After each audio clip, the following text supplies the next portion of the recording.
Good morning. Maybe you can see in the water here, a moment ago there were a lot of circles forming over here. Now I see some, and they're a bunch of probably catfish, and they're definitely bigger fish. I presume they're catfish because of the population that lives around here, and they were actually visible over the surface besides those circles.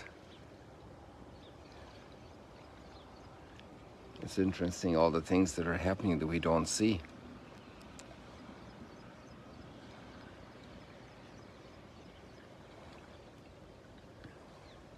Without which we actually couldn't live.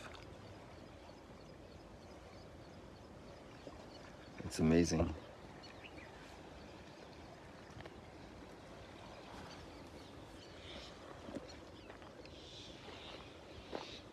So many things happening behind the scenes.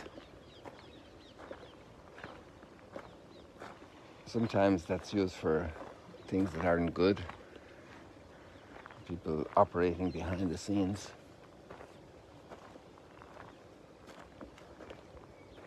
I remember in our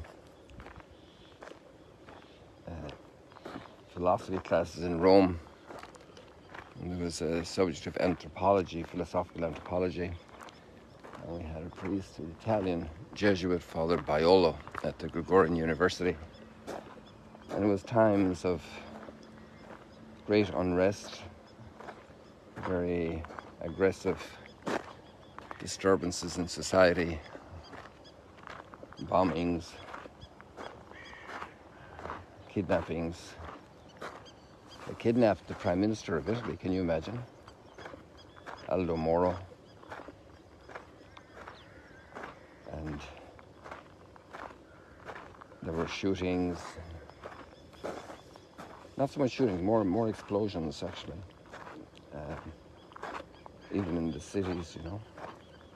And I remember the Professor Father Baiolo having us consider the person who went to drive the car with the bomb and park it in some place that would do some very significant damage.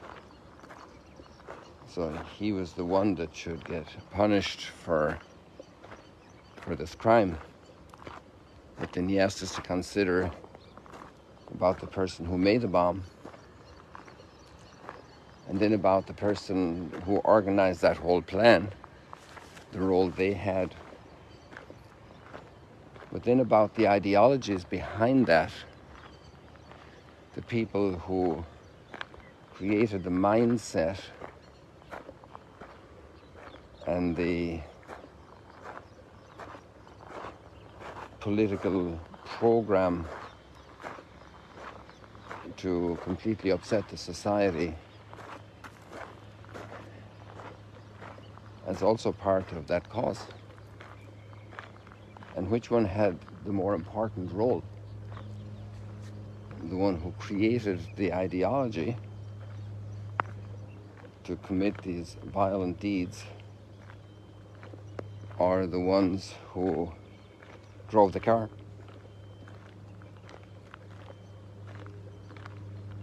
So many things happen behind the scenes. Those are the bad things, but there's an awful lot of good things happening behind the scenes. Imagine you go to a restaurant and you have a meal and you give a tip for the waiter. But what about the chef? It's a very busy restaurant, so there's about 15 people working in the kitchen and one guy is just chopping vegetables. And wasn't he part of your meal? And then who brought the vegetables to the kitchen? And they were there for 1 day or 2 days, so they were stored in refrigeration. And who set up the fridge? But the fridge can't work without electricity. So who's working right now in the electric central stations all around the world? In your country, here in Israel, over there in Syria, up there in Lebanon, over here in Jordan, who's running the electricity operations. But they couldn't run those operations if there weren't people who built those electric plants.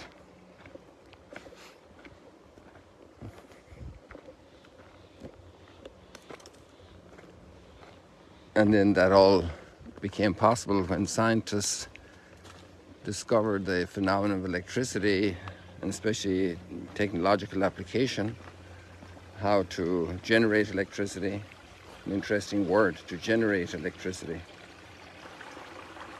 In Ireland, there was a famous electric generating plant built on the River Shannon, I think in the mid-20s, 1920s, so 100 years ago. But also in the United States and the great rivers in many countries, it became the technology of the day to allow people to have that source of energy. Amazing, isn't it, when you think of it? All of the people that, without whom we couldn't operate like we do today. And imagine the technology we have here, the phones, this live stream. And what's interesting is that in the past there was a great sense of corporate society, that we all belong together. But today there's a behavior like we all are totally independent and don't belong together. We can do whatever we want. We can leave garbage. We can park a car in the street, double park. Doesn't matter if somebody's held up. We could even hold up traffic that stops an ambulance getting to a hospital.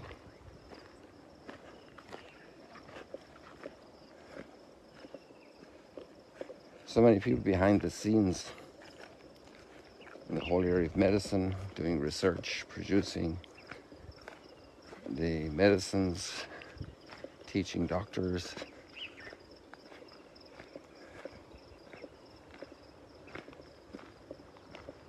There's a young man visiting at the moment, had a great chat, and he's going into his last year of medicine. And the professors explain certain things, certain analysis of certain diseases and the corresponding therapies, but at the same time they say this is good for another 2 years because something else is currently being developed in this area, and it's anticipated that it can radically change the way we're going to treat this disease. So folks, if you're going to get that disease, wait 2 years to get it, okay?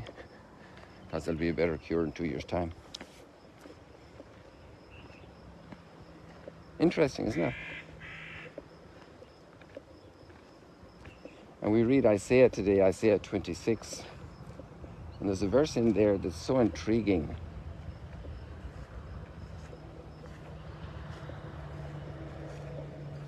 It's verse 12. It often fascinated me to ponder this verse. Lord, you mete out our peace. You give us peace.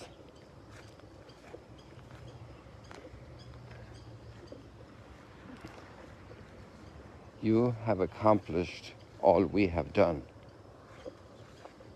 Isn't that amazing? You have accomplished all we have done. And even doctors, that have a sense of faith will say, okay, we try to put all the pieces back together. We try to put in all the stimulants to promote and help recovery. But many doctors recognize that health is also a gift. Their work is absolutely helpful and contributes. You have accomplished all we have done. We have done it. You have accomplished it.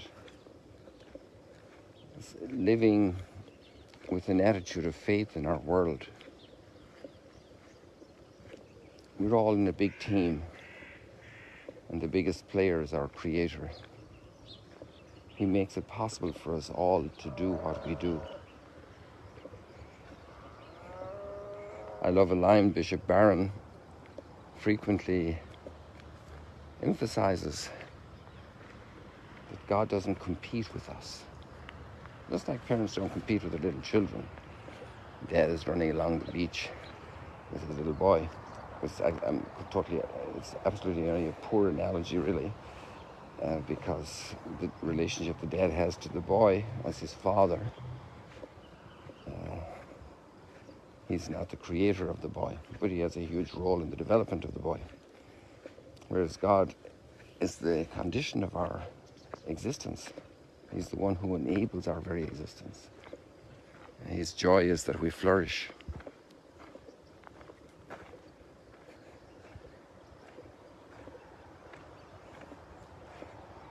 And there are some people that think it's all depending on them. They're totally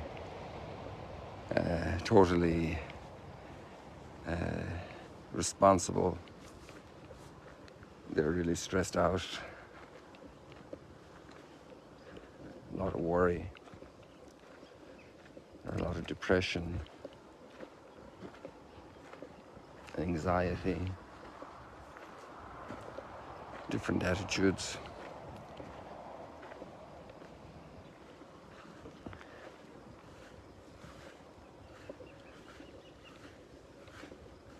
Let's read those verses in the gospel today. They are just so good.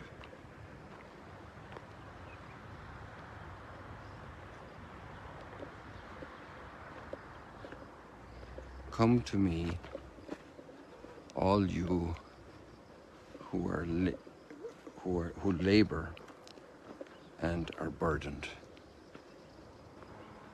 Come to me, all you who labor and are burdened. That's a lot of people. And I will give you rest.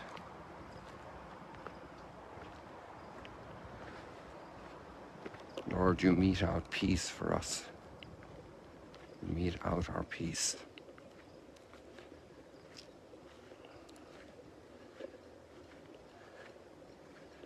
All the good things we have done, Lord, you have accomplished. And even the bad things that have befallen us, or that we ourselves have combined by very poor decisions, or even very, very bad decisions, even decisions made in anger and hatred, with evil intent. The Lord can transform those as well. He can actually redeem us. What an amazing word. Come to me, all you who labor and are burdened, and I will give you rest. I've mentioned quite a few times, and I wanted to do it yesterday because I was very touched by a commentary yesterday regarding yesterday's readings, and I forgot to, I'm almost sure, in my little drift yesterday of gratitude to all the YouTube followers. The commentary of Logical Bible Study, the daily Gospel Exegesis, done with a wonderful Australian accent, and made a very, very beautiful commentary yesterday, and you can still find it there, and I hear it on Spotify. Daily Gospel Exegesis, I think, is the title. Logical Bible Study is another title for the same commentary. And today he brings up a very interesting parallel. I'm not sure that I have noticed that before, from the book of Sirach. And that's a very interesting commentary where this text of the Gospel of Matthew, which is so consoling, so renewing, this text is almost, well, every concept is in this text in the book of Sirach. So it's interesting. It's one of the latest books of the Old Testament. And some Christians later excluded it from the canon. They took that liberty. But it seems that Jesus was very familiar with it, and it was the understanding that he employed that was common among the people, the awareness of this text. So the parallel is too clear and obvious. And that's really the intent of all the New Testament, is picking up the understanding of God and his action in humanity and his salvific plan, picking that up and giving it in terms familiar to the people so they could more easily enter into faith in Jesus. Learn from me. Jesus only said that once, and it's right here. Learn from me, for I am meek and humble of heart. Humility is a gain for everybody. Obviously, for the person who becomes humble and practices, but it's especially fruitful for everybody around the humble person, because that person becomes much more bearable and nice and pleasant and kind and gentle and agreeable and helpful and isn't offended by every word that was never intended to offend. The humble person is amazing. The humble person is much closer to reality. Actually, it comes from the word for the earth. To recognize our earthiness, we don't need to be arrogant. It's a big theme also yesterday. People, God bless you. May you be filled with peace. May you discover how much the Lord accomplishes in your life and be filled with gratitude and peace.